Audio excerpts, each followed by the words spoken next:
Senhor presidente, meus nobres pares, colegas, deputados, deputadas. Senhor presidente, eu venho a essa tribuna hoje para poder abordar uma questão que julgo das mais importantes, que é a avaliação que periodicamente é feita e que tem que ser feita sobre implantação de determinadas políticas públicas no nosso país e no nosso Estado.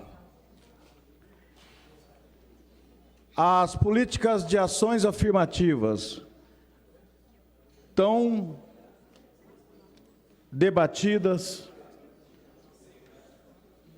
muitas vezes contestadas, muitas vezes apoiadas, poucas vezes entendidas, mas com muita força, discutidas, principalmente no que se tange ao sistema de cotas para o ingresso de negros, de indígenas, de deficientes, das minorias, no serviço público e nas universidades brasileiras. Sempre foi um tema muito forte do ponto de vista da sua discussão. E perto desse acompanhamento e dessa avaliação que nós, do nosso mandato, principalmente, costumeiramente fazemos, nesse último final de semana, eu tive a grata surpresa de ver, numa das revistas mais conservadoras do nosso país, a revista Veja, como matéria de capa, inclusive, falando do sistema de cotas no nosso país e fazendo uma avaliação que, pela primeira vez, desde a existência da revista, ela faz sobre uma outra ótica, sobre um outro olhar.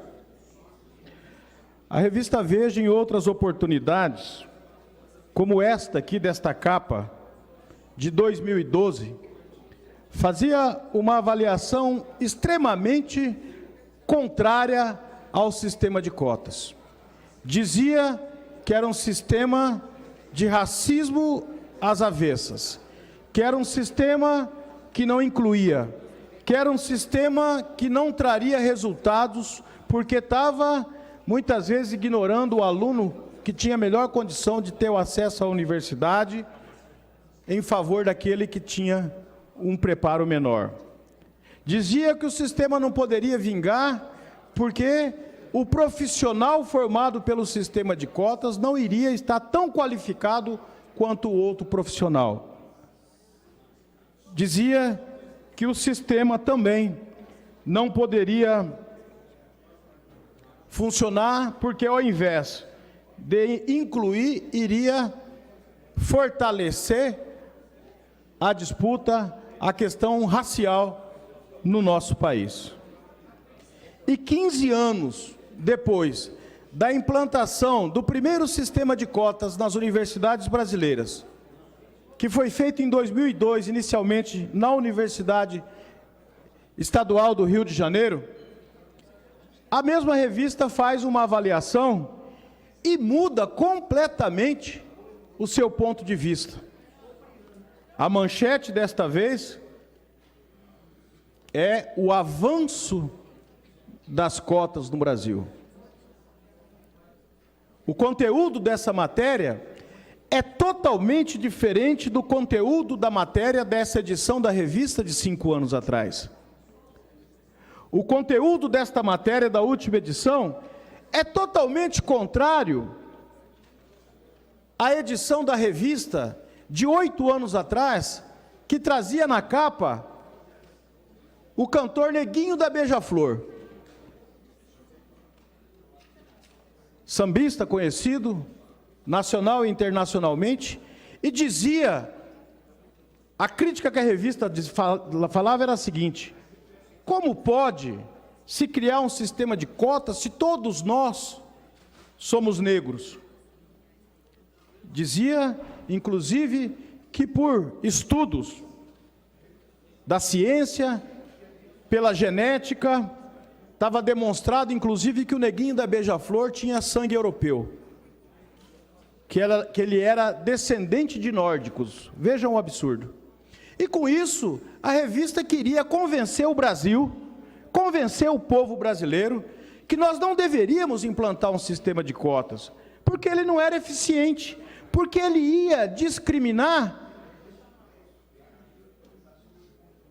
e não poderia fazer isso porque todos nós tínhamos no sangue algum componente branco ou negro, o que então explicaria, segundo a revista, a não necessidade de se implantar um sistema como esse. E a resposta a esse tipo de pensamento sempre foi: quem sabe o que é discriminação é quem sofre a discriminação. Se o sujeito, sendo negro, mesmo que ele tenha na sua ascendência alguém branco na família, que seja nórdico inclusive, mas se a cor da pele dele é uma cor negra, ele sabe o que é ser discriminado. No chavão popular, inclusive, falavam o seguinte: quer saber quem é negro? Pergunta para a polícia. Porque a polícia, na hora de discriminar, na hora de suspeitar primeiro do negro, que ali pode estar o bandido, no caso de ocorrimento de algum crime, ela sabe. Ela bate o olho, ela sabe quem que é. Então, da mesma forma, para beneficiar, a sociedade toda sabe, em primeiro lugar, quem que é discriminado. Sabe, em primeiro lugar, a quem ofender, quando os racistas de plantão querem ofender alguém em função da cor da pele.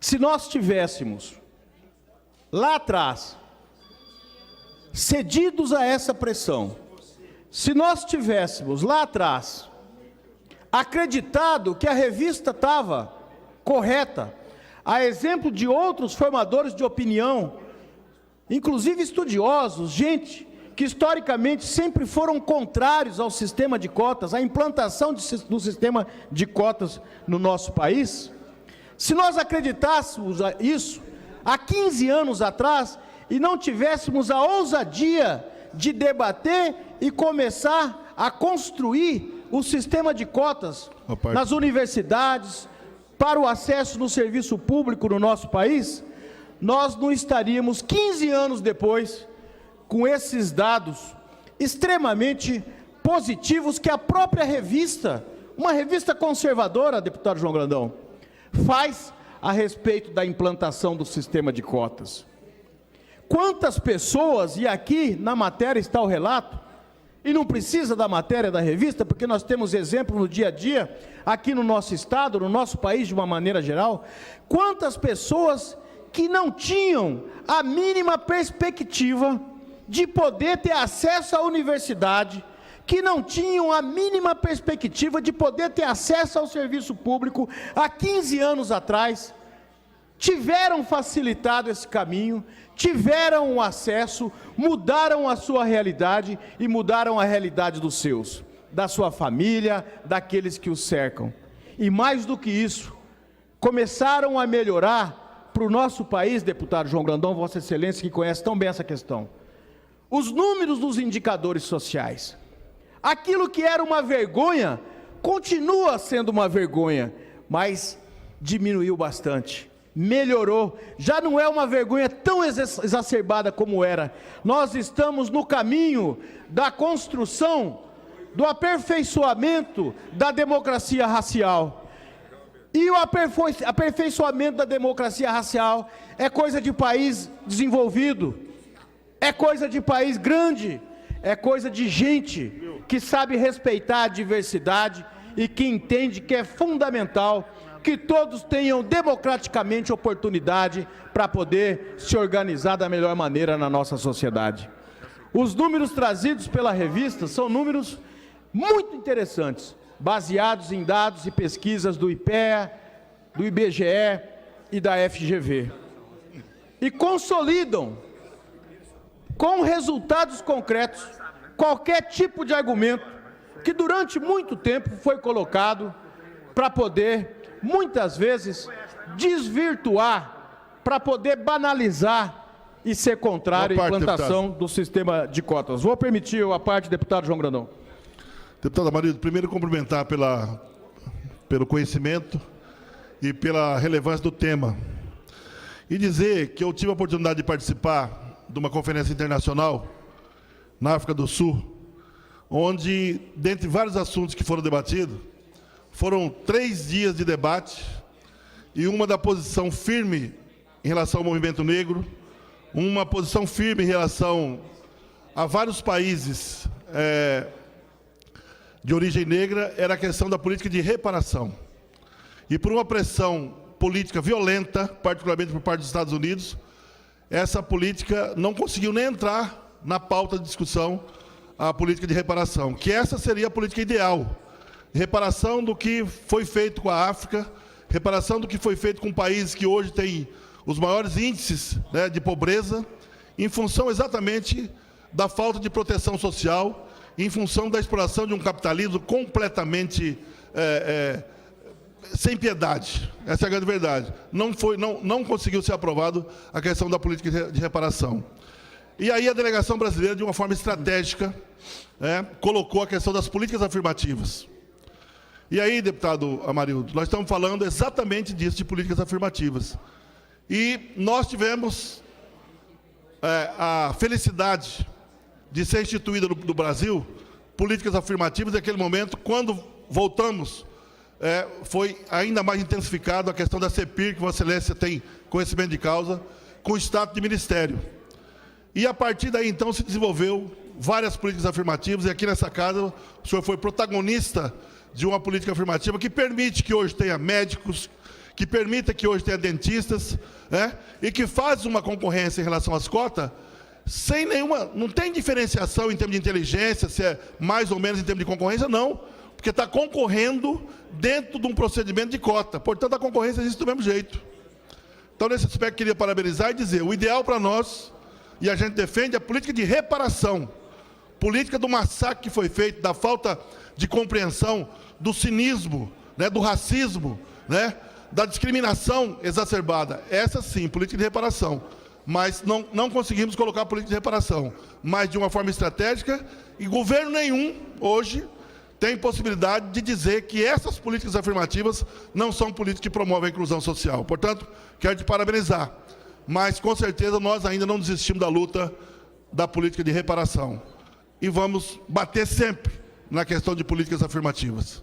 Obrigado, deputado. Muito obrigado, deputado João Grandão. Vossa Excelência, que é um profundo conhecedor, que tem lado e defende essas políticas com conhecimento e a experiência que tem.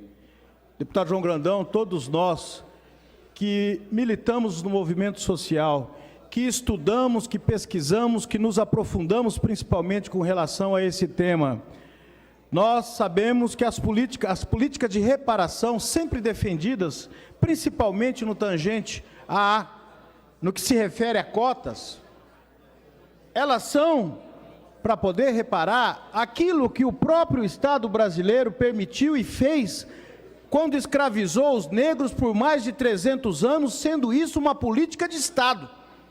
Era uma política de Estado. Se era uma política de Estado escravizar, tem que ser uma política de Estado reparar.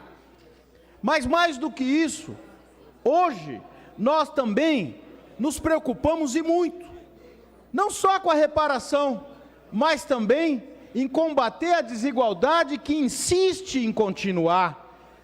Num Estado, num país em que você tem uma população de negros correspondente a aproximadamente 52% da população, ou seja, a maioria desse país é negra, você ainda tem a discriminação como uma das grandes preocupações.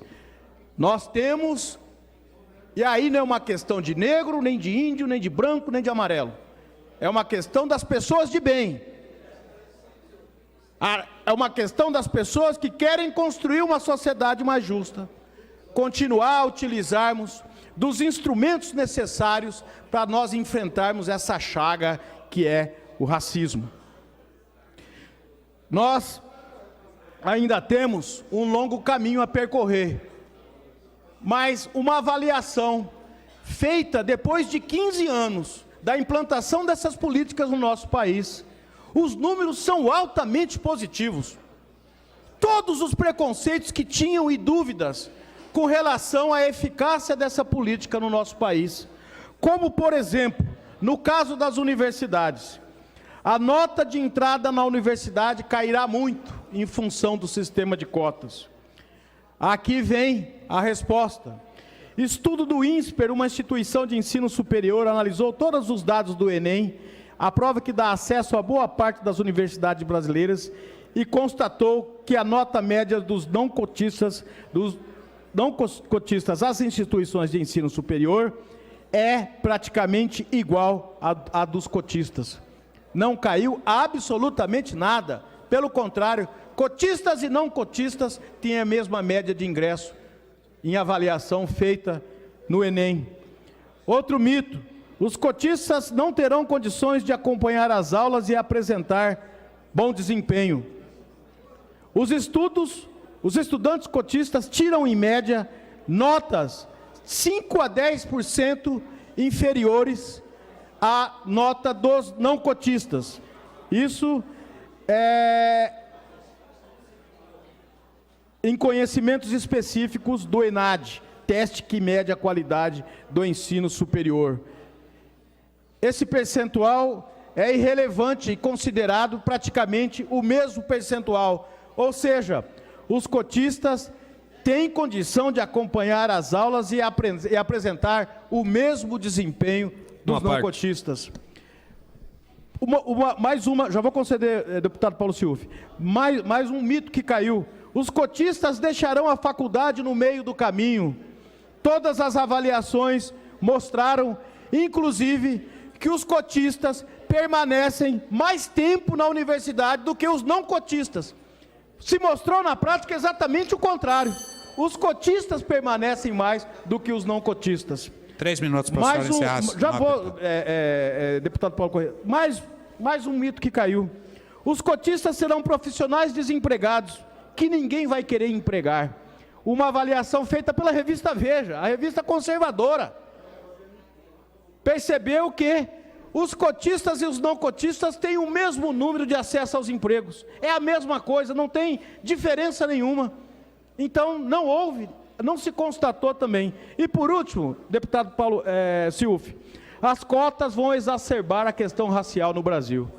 Pelo contrário, o que mostra, na prática, é que as cotas ajudaram, inclusive, numa questão extremamente interessante. Em 2004, avaliou-se que as pessoas que se autodeclaravam negros, era 37% apenas da população negra, porque tinha um constrangimento, a pessoa era negra e tinha medo e vergonha de falar e assumir que era negro. Em 2004, nós estamos falando de 13 anos atrás, 37% dos negros, ou seja, 63% negavam a sua origem, negavam a sua etnia, negavam a sua história e negavam a sua raça. Agora, em 2017, feita novamente essa avaliação, deputado Paulo Schiuf, 67% dos negros hoje se autodeclaram, afirmam, têm orgulho da sua história e da sua raça. 2004 para 2017 são 13 anos.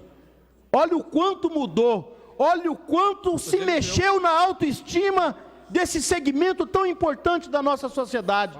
E a política de ações afirmativas, ela foi determinante para isso. A política de acesso das cotas para acesso ao serviço público à universidade ajudou muito para a melhoria desse conceito, a valorização e a autoestima desse povo. Pois não, deputado Paulo Schiuf? Eu quero parabenizar Vossa Excelência, deputada Marildo Cruz, que sempre com muito orgulho vem a esta casa defender a raça negra. E digo mais, é hipocrisia daquele que fala, não existe preconceito, todo mundo trata todo mundo igual. Mentira, mentira. E essas pessoas em 2004 que tinham vergonha, que tinham medo, elas tinham mais medo do que vergonha. Verdade. Porque esses dias veio aqui, neste mesmo microfone que Vossa Excelência está usando, um senhor de cor negra falar, pedir socorro a essa casa pelo problema do racismo. Só ficou 2 aqui ouvindo. Eu fiquei até com vergonha dele. Por quê? Porque a gente não entende as pessoas terem esse preconceito nos anos que nós estamos vivendo.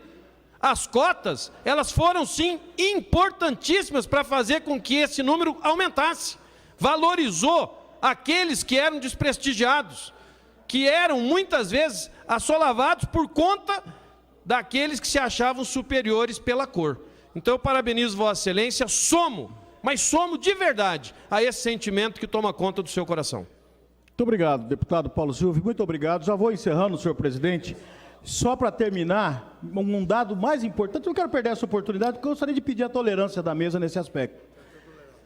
A última universidade, um dos redutos mais conservadores do nosso país, a Universidade de São Paulo, a USP, que é uma universidade estadual, ela agora já adotou também, foi a última no nosso país a adotar o sistema de cotas. A USP também agora vai ter o sistema de cotas, porque teve que se render aos números, teve que se render aos resultados, teve que se render a uma política que integra e democratiza oportunidades, teve que se render aos argumentos daqueles que na prática realmente acreditam e defendem que é possível você combater desigualdades e criar um país mais justo. E não apenas o discurso daquele que acha, eu não sou racista, mas eu não quero um salário melhor para o meu empregado que é negro, eu acho que esse negócio de cota não tem nada a ver, porque sabe que no fundo dá acesso, então essa é a diferença entre o discurso e a prática, e implantar políticas de ações afirmativas,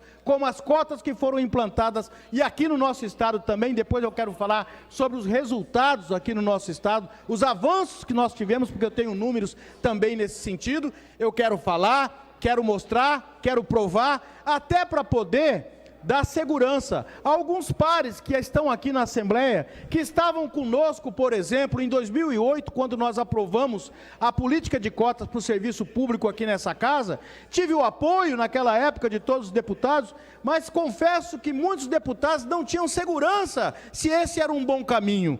Deputados que votaram favoráveis, alguns tinham dúvidas, e eu entendia isso perfeitamente naquele momento. Mas é muito gratificante chegar hoje aqui, tantos anos depois, com os números, com os resultados, e dizer não só para os deputados que votaram, talvez de uma forma insegura naquele momento, mas dizer para a sociedade do nosso estado, dizer para a sociedade do nosso país, as políticas de cotas valeram a pena. E valeu a pena nós continuarmos a acreditar que ela era eficaz, continuarmos a defendê-la para que ela fosse implementada, porque se nós tivéssemos cedido lá atrás, quem perdia era o Estado, quem perdia era o povo, quem perdia era a dignidade, quem perdia era o avanço e a democratização das oportunidades no nosso Estado e no nosso país. Muito obrigado.